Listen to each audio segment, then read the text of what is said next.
Il est le fils d'une des plus grandes légendes du cinéma et de son histoire. C'est Kyle Eastwood, le fils de Clint Eastwood, que j'ai le plaisir d'accueillir sur ce plateau. Bonjour Kyle.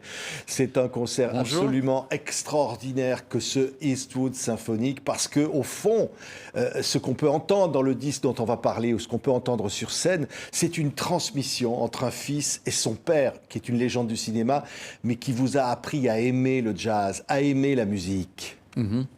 Oui, c'est vrai. J'ai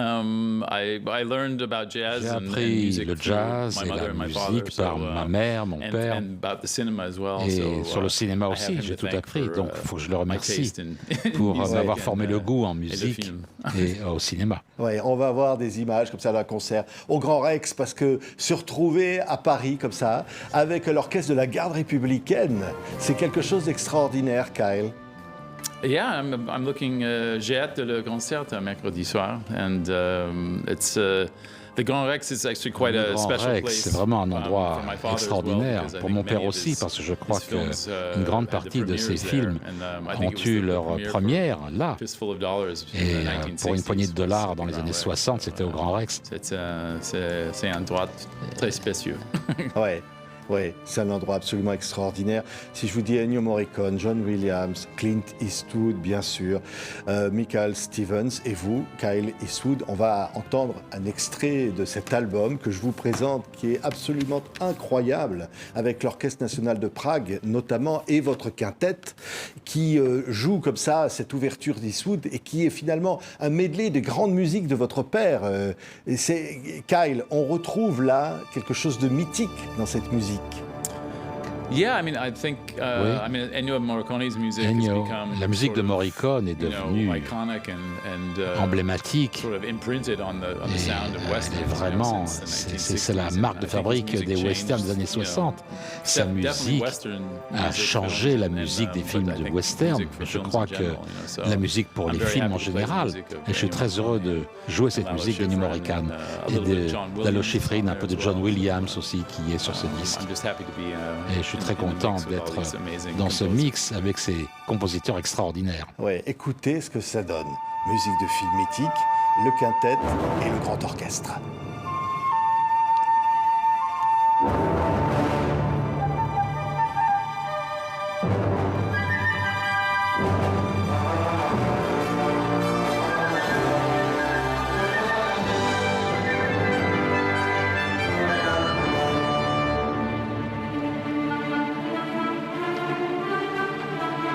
C'est incroyable, Kyle, comment on appelle la grande musique, au fond, et le jazz se marient bien.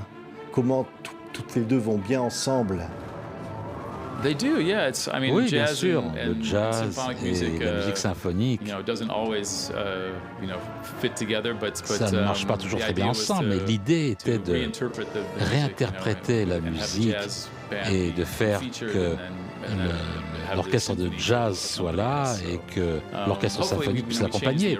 On a changé un peu les arrangements, on les a réimaginés, mais j'espère qu'ils seront toujours reconnaissables. Ouais, tant de films, dont certains vous avez parfois arrangé la musique de votre père sur certains films. Je ne sais pas, je pense notamment à L'Échange ou à d'autres films. Et puis d'autres fois, vous avez coécrit la musique avec lui. C'est le cas de Grand Torino. On va entendre un extrait, Kyle, avec également Michael Stevens et avec votre père. Par exemple, Grand Torino, c'est un souvenir incroyable. Comment on compose entre le fils et son père? Lui a commencé à composer sur le piano, la mélodie, et Michael Stevens et moi, on l'a repris derrière, on l'a fait en chanson, on a ajouté quelques accords, on a élargi un petit peu la ligne mélodique, et puis Jamie Cullum a écrit toutes les paroles, et on l'a enregistré en train de le chanter, et mon père l'a accompagné au piano, et c'est la version qu'on entend dans le film. C'est Jamie Cullum qui change et mon père qui joue le piano. Et on a toujours très très bien travaillé ensemble, mon père et moi. J'aime beaucoup travailler avec lui. Oui, ça se passe bien, parce que je disais, c'est lui qui vous a transmis cet amour de la musique. On va voir des images d'un documentaire absolument formidable, Eastwood symphonique, de Fabien Raymond et Pierre Caron. Vous allez les commenter avec nous. Regardez ces images, Kyle Eastwood, avec votre père. Comment ça se passe? avec lui depuis votre enfance. Regardez ces images.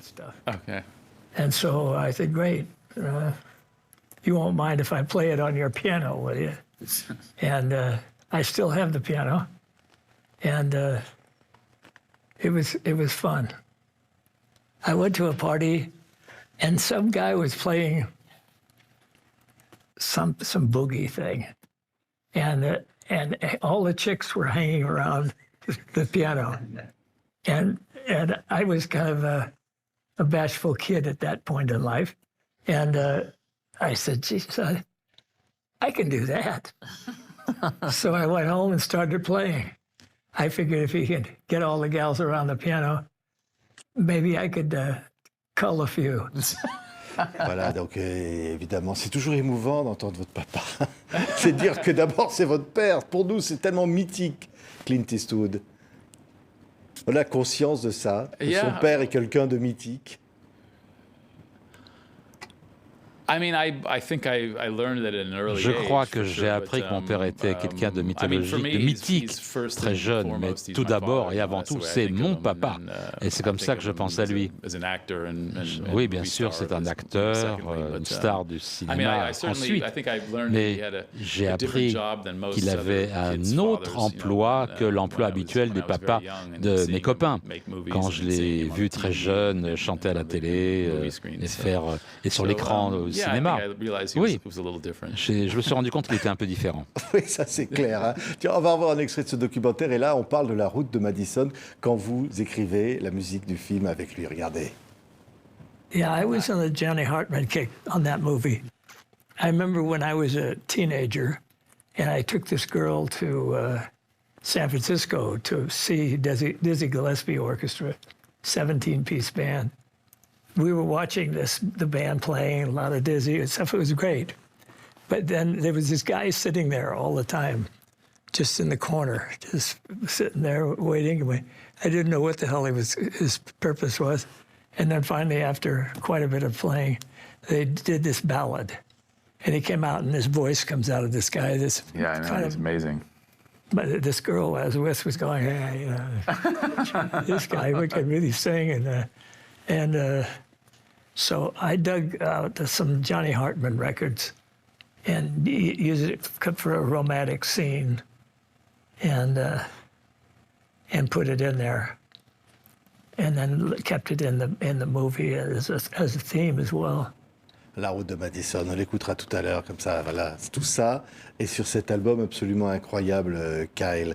On va entendre la musique de Dirty Harry, l'inspecteur Harry. Et là, ce qui est fabuleux aussi, c'est qu'au fond, avec ce grand orchestre et avec le quintet de jazz, vous reprenez, vous réinventez des musiques mythiques qui accompagnent finalement la carrière de votre papa, notamment Dirty Harry, c'était Lalo Schifrin. Et donc là, c'est un compositeur, c'est l'occasion de rendre hommage à Lalo Schifrin.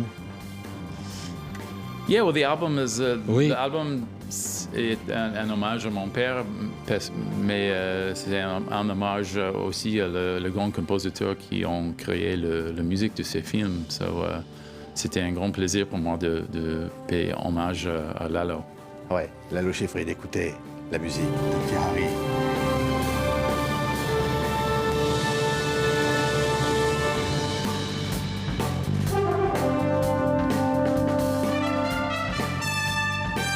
Il y a un autre compositeur, évidemment, c'est Ennio Morricone. Et ça, on ne peut pas ne pas penser à lui quand on pense à votre père, Cowboy solitaire. Évidemment, Le Bon, la Brute et le Truand. Comment s'approprie une partition aussi mythique que celle-là? Well, I mean, I picked, you know, The Good, the Bad and the Ugly because it's so, Le Bon, la Brute et le Truand parce que c'est la musique emblématique des westerns, de mon père. Donc j'ai choisi celle-là et puis j'ai choisi aussi pour quelques dollars de plus pour une poignée de dollars plutôt. Je pensais qu'on pouvait faire quelque chose de différent avec ça, le rendre un peu plus jazzy que cette version-là. On les a un peu changés, oui, on les a changés beaucoup d'ailleurs. Même les morceaux d'Ennio. Et j'espère en tout cas. Mais bon, j'espère qu'Ennio les aurait aimés. Et j'espère qu'ils sont toujours reconnaissables comme étant des musiques composées par Ennio. Oui, tiens, on va écouter Le Bon, la Brute et le Truand. Écoutez ça. Est-ce que c'est reconnaissable?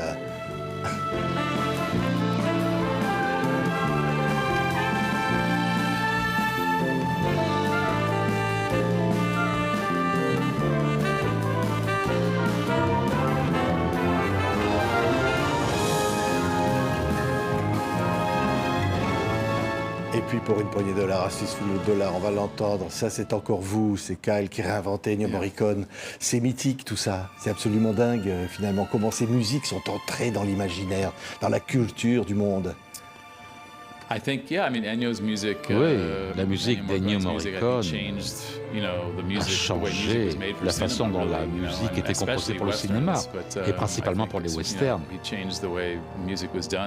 On change la façon dont la musique est écrite à partir des moments où il a commencé dans les années 60. Oui, je suis très heureux de lui rendre hommage à lui et à toute cette musique composée autour des années. Ouais, et en entendant ça, écoutez bien, on pense à votre père avec son... vous voyez comment il tenait la carabine là. C'est un personnage, il aime ce personnage, il a aimé être ce personnage de western. Oui, je pense que oui. Il a eu du plaisir à le faire. Il en a fait 3 de films, donc je pense qu'il a eu plaisir à les faire. Il était content, après ces 3 films, de faire quelque chose de différent. Mais il a aimé les westerns déjà enfant. Et il a toujours aimé faire des westerns. Et il a continué à les faire à travers toute sa carrière. Donc oui, je pense qu'il aime ce genre de films de western. Ouais. Et sur la route de Madison, ça s'appelle Bridge of Madison, vous êtes dans le film, Kyle, un musicien, vous jouez le rôle un petit rôle, très court, mais quand même, oui. Mais vous jouez dans ce film aux côtés de votre père, c'est quand même un truc, c'est fou ça, non? Oui, bien sûr. J'ai joué dans l'orchestre pour la musique, la bande musicale, et je l'ai aidé un peu sur la musique, mais dans le film, je fais une apparition très brève. Si vous fermez les yeux une petite seconde, vous pouvez me rater, mais je suis là pour une seconde seulement. Mais quand même, c'est pas rien de jouer justement un musicien. Parce que là, on entend la musique de ce film, sur la route de Madison, mais c'est au fond de dire, oui, à un moment donné, comment ça s'est passé? Votre père, comment il vous a transmis cet amour? Parce qu'au fond, on se dit, c'est un immense réalisateur, un immense acteur, mais le musicien est là. Et c'est sa partition, j'allais presque dire, comme comédien, c'est presque une forme de musique. Vous savez, j'ai grandi dans une maison où il y avait beaucoup de musique. Mon père a toujours joué du piano, ma mère aussi jouait du piano, et ils avaient beaucoup de disques, ils écoutaient beaucoup de jazz, du blues, un peu de Johnny Cash aussi, des choses de ce genre-là. Mais principalement, ils écoutaient beaucoup du jazz. Et j'ai grandi en entendant cette musique. Et il a commencé à composer des petits morceaux pour ses films, et il a voulu les inclure, ces petites idées dans les thèmes principaux des films. Sur certains morceaux, je l'aidais, d'autres, il les a fait par lui-même. Oui, ben voilà, ça, on entendait donc à l'instant ce morceau, écrit par Clint Eastwood. Écoutez. Sur la route de Madison, he composed this melody. Oui, c'est lui qui a composé la mélodie. Lenny Niehaus a fait l'orchestration et a composé la partie orchestrale. Oui, moi je pense à tous les films récents de votre père, la profondeur, enfin la récompense à Hollywood pour l'immense réalisateur qu'il est devenu, et au fond la profondeur humaniste, humaine qu'il met dans ses rôles et dans ses films aujourd'hui. Je pense par exemple, on va parler évidemment d'Impitoyable, mais d'autres films aussi. Mais il y a quelque chose d'extrêmement... on a l'impression comme ça qu'il veut aller au tréfonds de lui, là, en vieillissant.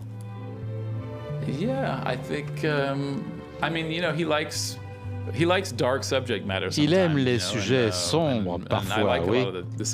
Et moi j'aime bien les sujets qu'il choisit en tant que réalisateur, particulièrement dans la partie plus tardive de sa carrière. Oui, c'est un grand voyage pour lui depuis les premiers jours où certains critiques aux États-Unis ont pensé qu'il était comme ce petit facho, un flic facho, et ce personnage qui ne deviendra jamais réalisateur, mais il l'est devenu, il a dirigé des films sur beaucoup de sujets. C'est un créateur et une carrière extraordinaire. Ouais. Quand il quittait Hollywood, il était cet homme solitaire qui retrouvait sa famille dans un ranch, peut-être isolé. Il avait besoin de cette intimité avec ses enfants. Et c'était un autre homme, là, le père que vous retrouviez. Sure, I mean, he's not Bien sûr. really the character you see on the C'est pas le screen, personnage qu'on voit à l'écran. I think like Sur la route de Madison is probably the closest. C'est probablement ce qui est le plus proche de sa propre personnalité, celle qu'on voit à l'écran, ce personnage-là. Mais les autres personnages, Inspecteur Harry et l'homme sans nom dans les westerns, non, c'est pas vraiment lui. Ouais. Et au fond, he's much more calm. Il est beaucoup plus calme. Mais plus gentil. Ouais, gentil et drôle aussi. Ouais, yeah, very funny. Très drôle. Très drôle. Vous parlez un peu français, Kyle. J'adore ça. Vous avez même enregistré un album en Gironde, en France. C'est vrai, ça, hein? Well, normalement, je fais beaucoup de concerts autour de la France et autour de l'Europe. So, je vais prendre un peu de français ici, autour de Paris. Ouais. Je remonte ce disque-là, voyez. C'est vrai qu'il suffit de mettre Eastwood, c'est vous et lui. C'est les deux. C'est une forme de légende symphonique. Et on va se quitter avec cette ouverture où il y a tous les hommages, évidemment, on l'a dit, à Ennio Morricone, et à tous les autres compositeurs, même John Williams, et à votre papa, absolument incroyable. Et comment dire, je crois que c'était le bon moment de lui rendre hommage. J'ai enregistré pas mal de musique précédemment sur certains de mes albums qu'il avait composés, qu'on avait composés ensemble. Mais je pense que ça serait chouette de lui rendre hommage et à tous les compositeurs comme Ennio et Lalo Schifrin, et de le faire alors qu'il avait encore la possibilité de l'entendre et de l'apprécier. Ouais. Et il a entendu ce disque, il a écouté tout de suite. Ah oui, bien sûr. Il a vu la vidéo, le documentaire, et j'ai écouté l'album avec lui il y a quelques mois. Il l'a beaucoup aimé. Oui, il dit c'est bien. Il dit c'est bien. Ça, c'est le plus beau des compliments, non? Je lui ai parlé du projet que j'allais réaliser, mais je lui ai parlé de certains morceaux que j'allais choisir, mais je ne lui ai pas tout dit parce que je voulais que certaines parties soient des surprises. Et il a beaucoup aimé. Ouais. Et il est fier, un peu. Ouais. Hein, c'est vrai? Ouais, j'espère, I hope. Oui. Ben, j'espère, oui, qu'il était fier de moi. Merci, Kyle Eastwood. Avec l'Orchestre national tchèque, avec le quintet de Kyle, le concert événement au Grand Rex et un album, double album absolument exceptionnel, l'occasion de tirer un grand coup de chapeau à travers la musique. Et en écoutant cette musique, celle écrite et finalement aussi quelque part réinventée par son fils Kyle Eastwood, c'est le grand Clint Eastwood qui apparaît dans sa grandeur. Dans son caractère absolument incroyable. Merci. Merci, Kyle Eastwood.